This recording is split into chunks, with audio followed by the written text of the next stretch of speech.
चलो भाई, मैंने कंपनी को दिखवाया, वो कह रहे गाड़ी आपकी एकदम बढ़िया चल रही है जैसे नई गाड़ी चलती है। मैंने कहा यार वैसी तो नहीं चाहिए थी मुझको। टेस्ट अपना ऑलमोस्ट कंप्लीट हो गया हुआ है। I am happy with the results. ठीक है, 3 चीज़ें हुई हैं अपने साथ, एक माइलेज को लेकर, एक इंजन को लेकर और एक ट्रांसमिशन को लेकर। वीडियो को एंड तक देखना, आप लोगों को समझ लगेगा कि आपको ये प्रोडक्ट यूज़ करना चाहिए या फिर नहीं यूज़ करना चाहिए। तो मुझे ऐसा लग रहा है कि मेरा टीसीयू जो है ना वो फिर से रिकैलिब्रेट हो चुका है। और अब मेरे घर में एक थोड़ी सी फैमिली प्रॉब्लम आ रखी है मुझे। अब मुझे नहीं पता अब करें तो इसका करें क्या, ना करें तो करें क्या। ओके जी, तो यार अगर आपकी गाड़ी में भी प्रॉब्लम है कार्बन बिल्डअप की, आपकी गाड़ी की माइलेज थोड़ी सी लो है, या फिर आपको कंपनी ने कहा है कि एक बार इंजेक्टर्स क्लीन कर लो या फिर इंजेक्टर्स चेंज करवा लो, तो एक चीज़ जो है वो आप ट्राई करके देखना। मैं लास्ट ईयर इसे लेकर आया था, मैं काफ़ी वीडियोस में इसे दिखा चुका हूँ, लेकिन आज जो है मैं इसे यूज़ करने वाला हूँ। रीज़न बीइंग मुझे लगता है कि अब ये बेस्ट टाइम है इसे यूज़ करने का। पहले मैंने इसे यूज़ नहीं किया, रीज़न बीइंग कि मैं एक बार सारे अलग अलग तरह के फ्यूल्स को चेक करना चाहता, चाहे वो अपना XP95 हो, चाहे XP100 हो, चाहे पावर 99 हो, चाहे BP97 हो, चाहे जियो हो। ठीक है, ये सब फ्यूल्स मैंने यूज़ करके देखे, इन सब के क्या रिजल्ट्स आए थे वो मैंने वीडियो अपलोड ऑलरेडी कर दी हुई है, एक बार जाकर देख लेना। सारी पुरानी वीडियोस अलग अलग तरह के फ्यूल्स की, क्या मेरी गाड़ी ने माइलेज दी है, क्या इसकी परफॉर्मेंस निकली है। ठीक है, तो वो सब देखने के बाद जो है मैं अब इस प्रोडक्ट को यूज़ करके देखता हूँ फाइनली एक नॉर्मल फ्यूल के साथ। क्योंकि सब जो है वो प्रीमियम फ्यूल्स नहीं डलवाते हैं, कोई कोई लोग सिंपल जो XP95 से नीचे हमारा नॉर्मल फ्यूल जो आता है 94 रुपीज़ लीटर वाला सबसे बेसिक E20 फ्यूल जो है उसको यूज़ करते हैं। तो उसके साथ अगर वो इसे यूज़ करें, चाहे उनके पास नेचुरली एस्पिरेटेड कार्स हों या फिर उनके पास टर्बो कार्स हों, कोई भी तरह की कार्स हो, बस इसे डीजल में यूज़ मत करना। जो ब्लू कैप है ये हमेशा पेट्रोल कार के लिए यूज़ होगी। इस प्रोडक्ट का फ़ायदा यार ये है, देखो सबसे पहले अगर आपकी गाड़ी में इंजन में कार्बन बिल्डअप की दिक्कत है, जैसे कि हमारे TGDI या TSI इंजन होते हैं, इनमें जो हमें पता है कि कार्बन बिल्डअप थोड़ा सा इजी होता है होना, क्योंकि इनटेक वाल्व्स के थ्रू जो है हमारा फ्यूल और एयर का मिक्सचर एक साथ होकर नहीं आता। जो नॉर्मल नेचुरल एस्पिरेटेड कार्स होती हैं उनमें ये जो है कार्बन बिल्डअप की प्रॉब्लम्स थोड़ी सी कम होती हैं, बट इन गाड़ियों में थोड़ी सी ज़्यादा होती है, बाय द टाइम होना शुरू हो जाती हैं। ठीक है, और अगर आपको लगता है कि आपकी गाड़ी की हल्की सी माइलेज जो है लो हो रही है, टाइम के साथ साथ गाड़ी पुरानी हो रही है, गाड़ी के पिस्टन्स जो हैं वो उतना अच्छा कंबशन अब नहीं प्रोवाइड कर पा रहे हैं, तो आप एक बार इस प्रोडक्ट को यूज़ करके देखना। और इस प्रोडक्ट को एक बार यूज़ कैसे करना है वो मैं बताता हूँ। देखो, ये जो पूरा 300 ml है ना, इसे हम यूज़ कर सकते हैं अराउंड 70 लीटर्स ऑफ फ्यूल में। ठीक है, तो अब मैं जो है फ्यूल जो है जो आधा ही डलवाऊंगा, ज़्यादा नहीं डलवाऊंगा। अपन जो है फ्यूल यहाँ तक ही रखेंगे, हाफ रेंज तक, तो इसमें अप्रॉक्सीमेट आ जाएगा 25 लीटर के आसपास। तो हम इसे पूरा नहीं यूज़ करेंगे, हम इसे लगभग इतना यूज़ करेंगे यहाँ तक। और एक चीज़ बताऊं, ये इंजेक्टर क्लीनर्स काम कैसे करते हैं ये मैंने एक पिछली वीडियो में बताया हुआ है। इनमें क्या क्या प्रॉपर्टीज़ ऐसी होती हैं कि ये आपके कार्बन्स को जो है उसे आपके एग्जॉस्ट सिस्टम के थ्रू बाहर कर देता है। लगभग 3-4 हज़ार किलोमीटर के आसपास, 3,000 किलोमीटर के आसपास जो है इसका इफेक्ट रहता है आपकी गाड़ी में। और इसके अलावा इसमें ऐसा कुछ बताने वाला है नहीं है, मैंने बता दिया सिर्फ पेट्रोल कार्स में ये वाला यूज़ होगा, डीजल कार्स के लिए अलग आता है। ठीक है, इसमें मोटा मोटी अगर मैं आपको एक बार बता दूं, आप जैसे ही इसे टैंक में डालोगे, एक तो आपके टैंक में जो करोजन लगी होगी उसे ये थोड़ा सा क्लियर करेगा, आपकी फ्यूल लाइन्स को ये क्लियर करेगा, आपके इंजेक्टर की जो रेल है उसे ये साफ़ करेगा, और आपके इंजेक्टर्स जो हैं उसे साफ़ कर देगा। That's it. फिलहाल अपन चलते हैं एक बार फ्यूल पंप पे और एक बार आधी टैंकी में फ्यूल डलवाता हूँ, एक बार अपन रेंज देखेंगे। हाँ, फिलहाल जो अपने को माइलेज अभी मिल रहा है 10.1 का। ठीक है, अभी अपन फ्यूल पंप की तरफ चलते हैं एक बार और हाफ टैंक करवाएंगे। सिंस रिफ्यूल इज़ 80 किलोमीटर्स अपने पास अभी बचा है, 27 जो है हो गया है, और 10.7 का अपने को माइलेज मिला है नॉर्मल फ्यूल में।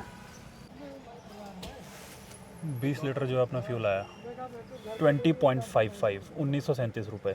ठीक है, ओहो थोड़ा ज़्यादा ही हो गया। ओके जी, तो एक बार अपन रीसेट कर देते हैं अपने ट्रिप को भी। ये कर दिया हमने 0 किलोमीटर्स हैं अभी 32736। सिंस स्टार्ट जो है अपना 0 हो चुका है, और लॉन्ग टर्म भी अपना 0 हो चुका है, और सिंस रीफ्यूल भी अपना 0 हो चुका है। 350 की अपनी रेंज है, तो लगभग 32,700 इसे 33 हज़ार किलोमीटर के आसपास जो है चल जाना चाहिए। ठीक है, अब जो है ये खुलेगा, अब जो है ये खुल नहीं रहा, अब खुल गया। ठीक है, थोड़ा सा खोलना इसको ट्रिकी टास्क है। ठीक है, तो अंदर जो है इसके एक यहाँ पे कैप दी हुई है, और इसको, ओ भाई साहब स्मेल करके देखो एक बार, क्या ही, ओहो क्या ही प्यारा स्मेल आ रहा है, एकदम जैसे फ्यूल को सूंघ रहे हो आप। ठीक है, उसके ऊपर हमने ये लगानी है और we are good to go. तो अभी जो है बाहर चलते हैं और इसको एक बार डालते हैं और फिर रिजल्ट्स देखेंगे उसके बाद कितना हुआ है। तो यार इसको जो है हम डालेंगे अराउंड यहाँ तक। ठीक है, मतलब ऊपर से अगर देखें तो अभी अगर मैं इसकी क्वांटिटी बताऊँ, ये अभी यहाँ तक है, तो हम इसे यहाँ तक ही यूज़ करेंगे, इससे ज़्यादा नहीं। एंड चलो भाई, ओहो थोड़ा सा बाहर गिर गया, अराउंड हो चुका है ये, यहाँ तक जो है मैंने यूज़ कर लिया, एंड आई थिंक सफिशेंट है। इससे ज़्यादा यूज़ नहीं करते हैं। ये बाहर भी गिर गया, नोज़ल होने के बावजूद भी जो है ये बाहर गिर गया।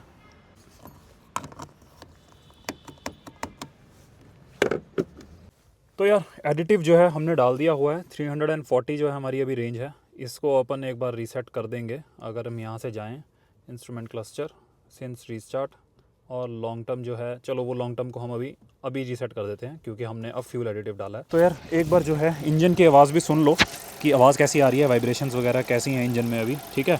साइलेंट कुछ अगर फील हुआ तो मैं ज़रूर बताऊँगा। और वाइब्रेशंस देख लो, वाइब्रेशंस तो फिलहाल जो 3 सिलेंडर की भी होती हैं वो है ही हैं। तो यार यही सब है। इंजन में अगर अपने को हार्शनेस कम मिले देखने को, या हल्की स्मूथनेस देखने को मिले, या फिर अपना कार्बन बिल्डअप जो है वो कम हो जाए गाड़ी से, जो हम देख नहीं सकते फ़िलहाल, अगर वो सब ये प्रोडक्ट जो है कर देता है ख़त्म, तो भैया this is a good from my and. आप इसे ले सकते हो। कि चीज़ जो है वो हम रिजल्ट के बाद ही देखेंगे क्या आता है क्या नहीं आता है, और गाड़ी जो है अगले 300-350 किलोमीटर कैसा परफॉर्म करती है। ओके जी, तो यार एक छोटू सा अपडेट। जिस प्रॉब्लम का मुझको डर था वही प्रॉब्लम हुई भाइयों। ये देखो, चेक इंजन लाइट अपने आ गई है, ठीक है। अब क्या करें, गाड़ी चली थी अभी 340 का, हम शायद हमें रेंज मिला था 320 340 का, 260 चली है, और मेरे ख्याल से 10 किलोमीटर 8 किलोमीटर पहले ही इसमें ये जो है मानो 50 पे थी शायद उस टाइम पे, और अपने को ईपीसी तो नहीं आया, चेक इंजन लाइट आ गया। अब मेरे भाई बताओ अब क्या करूं। अब मेरे घर में एक थोड़ी सी फैमिली प्रॉब्लम आ रखी है मुझे। अब मुझे नहीं पता अब करें तो इसका करें क्या, ना करें तो करें क्या। ठीक है, कल सुबह इसे देखते हैं एक बार यार, मैकेनिक के पास लेके जाएं अपन एक बार और चेक करें। कुछ हो सकता है तो ठीक है, नहीं तो 3-4 बार बंद ऑफ करके देखा है मैंने, कुछ हुआ नहीं है। मोस्ट प्रॉबेबली अब जो गलती अपनी आएगी वो शायद आएगी इसी चीज़ की कि फ्यूल जो हमने कहीं से डलवा लिया है एरा गैरा। लास्ट टाइम भी मैंने एक बार नॉर्मल फ्यूल डलवा लिया था, तब भी मुझे यही प्रॉब्लम आई थी, अब भी मुझे यही आई है। अब मुझे नहीं पता ये फ्यूल एडिटिव की वजह से आई है कि इसकी वजह से आई है।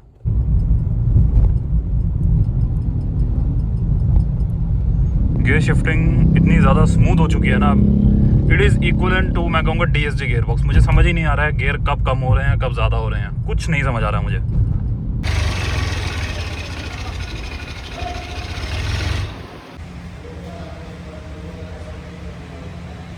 ओके जी, तो यार टेस्ट अपना ऑलमोस्ट कंप्लीट हो गया हुआ है। I am happy with the results, ठीक है। 3 चीज़ें हुई हैं अपने साथ, एक माइलेज को लेकर, एक इंजन को लेकर, और एक ट्रांसमिशन को लेकर, जो कि अनएक्सपेक्टेड थी बिल्कुल।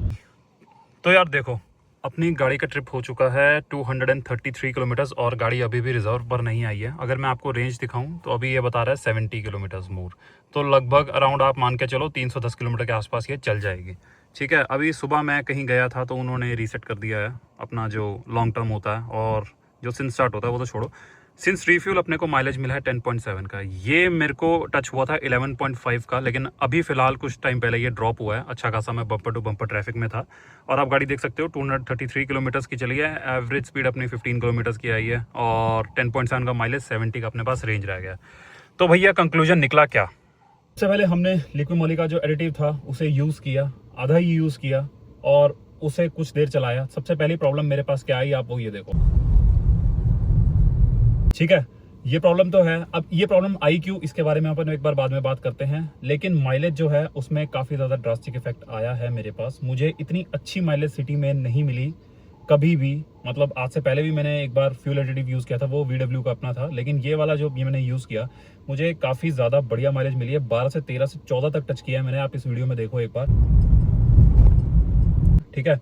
और एक अनएक्सपेक्टेड चीज़ जो थी मेरे ट्रांसमिशन के साथ, यार मुझे नहीं पता वो मुझे इस इशू के बाद मिली है जो मैंने आपको भी वीडियो में दिखाया, या फिर ये कैसे हुआ है, बट ये तो मुझे एक्सपेक्टेड था ही नहीं कि ये आएगा या नहीं आएगा। बट अब मुझे गियर शिफ्टिंग पता ही नहीं लग रही है। मुझे ऐसा लग रहा है कि मैं जैसे DSG गियर बॉक्स चला रहा हूँ, एक टॉर्क कन्वर्टर नहीं चला रहा। यूजुअली पहले होता क्या था, जब अपन गाड़ी जब सुबह स्टार्ट करते थे, सेकंड में जब अपना गियर शिफ्ट होता था तब वो पता लगता था, तो उससे पता लगता था कि आप एक DSG नहीं, आप एक टॉर्क कन्वर्टर चला रहे हो। और सेकंड से थर्ड काफ़ी ज़्यादा स्मूथ होता था, और उसके बाद तब बहुत ही ज़्यादा स्मूथ, और डाउन शिफ्टिंग में भी थोड़ा बहुत पता लगता था। लेकिन अब पता है क्या हुआ है, फर्स्ट गियर से सेकंड गियर पे जा रहा हूँ भैया, मुझे पता ही नहीं लग रहा है। सेकंड से थर्ड नहीं पता लग रहा कब डाउन शिफ्ट हो रहा है, फोर्थ से थर्ड इतना ज़्यादा स्मूथ। इसके पीछे भी एक रीज़न है, शायद वो उसी प्रॉब्लम की वजह से हुआ था। तो देखो प्रॉब्लम वो आई क्यों, काफ़ी मैंने उसके पीछे रिसर्च किया है। ऐसे ही नहीं मैं वीडियो अपलोड कर रहा, मैं पढ़ता हूँ इन चीज़ों के बारे में। तो मुझे पढ़ के ये पता लगा है कि जब आप ऐसे फ्यूल एडिटिव्स का यूज़ करते हो ना, तो जो स्मॉल पार्टिकल्स होते हैं, जैसे रस्ट के हो गए, या फिर कोई भी जो डेब्रीज आपके टैंक में जमा है, फ्यूल लाइन्स में जमा है, या आपके इंजेक्टर्स में जमा है, वो जब निकलती हैं और जब आपके पिस्टन के हेड से कार्बन जब साफ होता है तो कभी कभी क्या होता है, वो कार्बन के जो छोटे छोटे टुकड़े हैं ना, वो आपके O2 सेंसर और कैटालिटिक कन्वर्टर में जाकर फंसते हैं। तो ये जो मुझे चेक इंजन लाइट आई है ना, ये मुझे O2 सेंसर की वजह से आई है। आप आज मैं सुबह एक बार ये वीडियो देखो, आप आज सुबह मैं सर्विस सेंटर गया था तो वहां जाकर मैंने ये चीज़ चेक करवाई और इशू जो आया है वो O2 सेंसर का ही आया है मेरे पास, ठीक है। लेकिन ये जो प्रॉब्लम थी ये कुछ टाइम बाद अपने आप फेड आउट भी हो गई थी, मतलब 15-20-30 किलोमीटर मेरी गाड़ी चली थी, उसके बाद ये O2 सेंसर की जो प्रॉब्लम थी ये खत्म हो गई थी। 2 दिन मेरे पास रही थी, 30-40 किलोमीटर मैंने उसमें गाड़ी चलाई थी। तो उसके बाद से मुझे ऐसा लगा कि गाड़ी में जैसे ट्रांसमिशन बिल्कुल ही बदल गया है, जैसे मैं अभी अभी फैक्ट्री से कार निकलवा कर लाया हूँ और चला रहा हूँ। ये होने की वजह मैं आपको बताता हूँ। लेकिन सबसे बड़ी बात क्या है, वो जो कार्बन के डिपॉजिट्स होते हैं ना, वो आपके जो आपका O2 सेंसर होता है, O2 सेंसर के जो एलिमेंट होता है बाहर लगा हुआ, उस पर जाकर चिपक जाते हैं कभी कभी, क्योंकि उन्होंने एग्जॉस्ट से बाहर निकलना होता है। तो वो कुछ देर के लिए टेम्परेरीली जो हमारा O2 सेंसर है उसे ब्लॉक कर देते हैं। ये मैंने इंटरनेट पर भी इसके बारे में काफ़ी पढ़ा, स्क्रीनशॉट्स मैं आप अपलोड कर रहा हूँ, आप एक बार देखना। काफ़ी रेडिट वगैरह हर जगह मैंने इससे सर्च किया है। और ये जब भी आप कोई फ्यूल एडिटिव डालोगे, चाहे वो PEA बेस्ड हो या फिर केरोसिन बेस्ड हो, केरोसिन बेस्ड तो वैसे मैं कह रहा हूँ यूज़ मत ही करना। करता वो भी क्या है, आपके जो कार्बन डिपॉजिट होते हैं उनके टुकड़े ज़्यादा मोटे होते हैं, तो वो जो आपके O2 सेंसर और कैटालिटिक कन्वर्टर को खराब करने की क्षमता रखते हैं। जो PEA बेस्ड होते हैं जैसे कि ये वाले हैं, ये उतना ज़्यादा खराब नहीं करते हैं और ये बहुत ज़्यादा फाइन पार्टिकल्स बनाते हैं आपके कार्बन्स के, जो थोड़े टेम्परेरीली आपके O2 सेंसर को ब्लॉक कर सकता है। उसके बाद वो लाइट जलाएगा और उसके बाद वो लाइट कुछ टाइम बाद चली भी जाएगी। ये एक नॉर्मल सी चीज़ है, ज़्यादा घबराने की जरूरत नहीं है। O2 सेंसर में मेरे पहले भी प्रॉब्लम आई थी एक बार ऐसी, ये फ्यूल एडिटिव नॉट ये बट जो VW का, नॉट VW का, एक बार मैंने पावर 95 जो पेट्रोल डलवाया था तब मेरे पास ये प्रॉब्लम आई थी O2 की, और तब से ये चलती ही आ रही है। थोड़ी देर के लिए आती है फिर चली जाती है। अगर आप इसे यूज़ कर रहे हो घबराने की जरूरत नहीं है, शायद आपके भी आए, 1-2 दिन में चली जाएगी वो। उससे पता लगता है कि आपका इंजन जो है वो क्लीन हो रहा है, ठीक है। जो आपके स्मॉल डेब्रीज थी वो आपके इंजेक्टर से निकल चुकी है, आपके O2 सेंसर और कैटालिटिक कन्वर्टर तक पहुंच चुकी है। बहुत लंबी देर तक अगर ये आए फिर शायद आपको जो है कुछ ना कुछ बदलना पड़ सकता है, जैसे कि अपना O2 सेंसर और भगवान ना करे कैटालिटिक कन्वर्टर आपको बदलना पड़े। अब मैं बात करूं TCU की, देखो ये भी मैंने एक थोड़ा सा पढ़ा इंटरनेट पे इसके बारे में। जब भी आपके इंजन चेक लाइट आती है या EPC एरर आता है ना, और जब वो ठीक हो जाता है अपने आप ही, तो आपका जो ECU है ना, वो आपके ट्रांसमिशन कंट्रोल और ECU जो है वो रिकैलिब्रेट करते हैं आपके ड्राइविंग पैटर्न के साथ। जैसे कि आप अभी एक नई कार निकलवा के लाए हो, वो आपकी ड्राइविंग बिहेवियर को सीखती है। तो मुझे ऐसा लग रहा है कि मेरा TCU जो है ना वो फिर से रिकैलिब्रेट हो चुका है और तभी ये माइलेज भी अच्छी दे रहा है, तभी ये गियर शिफ्टिंग भी अब जाके 2200-2500 RPM के आसपास कर रहा है और बहुत ही ज़्यादा स्मूथली कर रहा है। ये एक रीज़न हो सकता है, आई एम नॉट श्योर। जैसे देखो अभी D1 पर है, ये D2 पर शिफ्ट हो गया। मुझे इंजन यहाँ, मुझे गाड़ी के अंदर समझ ही नहीं आ रहा है कि ये D2 पर शिफ्ट हो गया, D3 पर शिफ्ट हो गया, ठीक है। एंड कितनी प्यार से ही शिफ्टिंग कर रहा है, बिल्कुल भी पता नहीं लग रहा है कि आप DSG गियर बॉक्स चला रहे हो या टॉर्क कन्वर्टर चला रहे हो। बट जहाँ तक मैंने पढ़ा है ये एक चीज़ हो सकती है, ठीक है। और मैं बात करूँ पावर डिलीवरी की, यार पावर डिलीवरी से मैं थोड़ा सा खुश नहीं हूँ, क्योंकि जैसी मुझे पावर चाहिए थी, जैसी ये गाड़ी निकालती थी वैसी ये अब निकाल नहीं रही है। मतलब जो पहले हमें बूस्ट मिलता था, जैसे ये देखो ये वाला मुझे बहुत जो ये बूस्ट मिला ना, ये 3000 RPM पे जाके मिला है। शायद ये थोड़ा सा अपने आप अभी सेट हो जाए टाइम के साथ साथ, मुझे ऐसा लग रहा है जितना मैंने पढ़ा है। बाकी अगर नहीं हुआ तो भैया फिर तो हमें O2 सेंसर बदलना ही पड़ेगा। ये पावर अच्छी निकाल रही है, बहुत ही ज़्यादा लीनियर पावर निकाल रही है। पहले अपने को लगता था झटका 1700-1800 RPM 2000 RPM के पास, लेकिन नहीं, अब वो झटके वाला सीन जो है खत्म हो चुका है। मैंने कंपनी को दिखवाया, वो कह रहे गाड़ी आपकी एकदम बढ़िया चल रही है, जैसे नई गाड़ी चलती है। मैंने कहा यार वैसे ही तो नहीं चाहिए थी मुझको, जैसा मुझे झटका फील होता था टर्बो का, किक इन फील होती थी, वो वाली चीज़ मुझे चाहिए थी। अब वो शायद स्लो अपने आप आ जाए कुछ टाइम के बाद। वैसे मैं बताऊँ आपको, O2 सेंसर के अंदर एक हीटिंग एलिमेंट होता है और 300-350 डिग्री के आसपास वो टेम्परेचर चाहिए होता है अच्छे से ऑपरेट करने के लिए। अगर वो नहीं उस टेम्परेचर पर पहुंच रहा और आपकी सिर्फ और सिर्फ वो जो एग्जॉस्ट की गैसेज है उसकी गर्मी से ही अपने आप को ऑपरेट कर रहा है, तो ये एरर आता है आपके पास। घबराने की ज़्यादा जरूरत नहीं है, ये ठीक भी हो जाता है। बट अगर प्रॉब्लम परसिस्ट करती है तो फिर आपको O2 सेंसर बदलना पड़ेगा, ठीक है। Coming back to the performance में यार सीन ये है कि बहुत ज़्यादा लीनियर परफॉर्मेंस हो गई है। वो झटका सा महसूस होता है ना, वो बहुत ज़्यादा हाई लेवल पे जाकर मुझे हायर RPMs में महसूस हो रहा है। शायद वो थोड़ा टाइम बाद ठीक हो जाए, मैं अपडेट करूंगा इस चीज़ के बारे में। लेकिन फिलहाल जो है लिक्विड मोली का ये पेट्रोल एडिटिव यार आप यूज़ करके देखो, बढ़िया है। अगर आपके इंजेक्टर्स वगैरह में कुछ प्रॉब्लम आ रही है, नॉकिंग की प्रॉब्लम आ रही है आपको, या कार्बन आपको बिल लग रहा है कि बिल्डअप हो रहा है आपके फ्यूल टैंक में या फ्यूल लाइन्स में या फिर इंजेक्टर की लाइन में या हाई प्रेशर फ्यूल का जो पंप होता है उसमें, तो आप हाँ इसे एक बार यूज़ करके देखो। आई एम नॉट श्योर कि आपके ये O2 की प्रॉब्लम आएगी या नहीं आएगी। अगर आएगी भी तो घबराने की ज़्यादा जरूरत नहीं है। ऑलमोस्ट अगर इंजन का बेड़ा गर्क हो ही रखा है तो एक बार यूज़ करके देख लो इसे, क्या पता ये बच जाए, ठीक है। और माइलेज जो है मैं आपको बता ही रहा हूँ, अभी अराउंड 310 किलोमीटर के आसपास मेरी गाड़ी चल जाएगी। ऐसा कभी नहीं होगा, अगर आप मेरी पिछली वीडियोस जाकर देखो 300 अगर गाड़ी बोलती है तो ये चलती थी 200-210 के आसपास। पहली बार हो रहा है कि 320 इसने बोला था, अगर आप वीडियो में पीछे जाकर देखोगे, और ये 310-320 के आसपास अभी भी चलने को तैयार है। This is good. Last time जब मैंने रिफ्यूल की थी गाड़ी तो मुझे 9 का माइलेज मिला था, अभी मैंने 11.5 टच किया है, जो मतलब एवरेज मिल रहा है मुझे। इतना तो मिलेगा ही मिल रहा है अभी सिटी में। इससे ऊपर भी गया हूँ मैं, लेकिन मैं सिटी ट्रैफिक के अंदर ही चलाया, मैं बाहर शहर से कहीं नहीं गया हूँ, ठीक है। और दैट्स इट आई गेस। यार क्वेरीज हैं, अगर आपको हो कोई पूछ लेना मुझसे। मैंने सारे तरह के फ्यूल्स यूज़ करके देख लिए हैं, पेट्रोल एडिटिव्स यूज़ करके देख लिए हैं। और अगर आपकी फिर भी कोई क्वेरी हो लिक्विड मोली के रिलेटेड, या वीडियो का अपना जो फ्यूल एडिटिव है उसके रिलेटेड, या कौन सा पेट्रोल आपको डलवाना चाहिए 1.5 में, NA में, 1 लीटर में, टर्बो में, TGDI इंजन में, मुझसे एक बार पूछ लेना। मैंने सारी तरह के यूज़ करके देख लिए हैं। आप नॉट प्लेलिस्ट बट आप पिछली वीडियोज़ भी जाकर देखना। और भारत पेट्रोलियम का मैं 97 यूज़ किया था, उसकी वीडियो मैं इससे पहले डालूंगा, आप वो जाके एक बार देख लेना।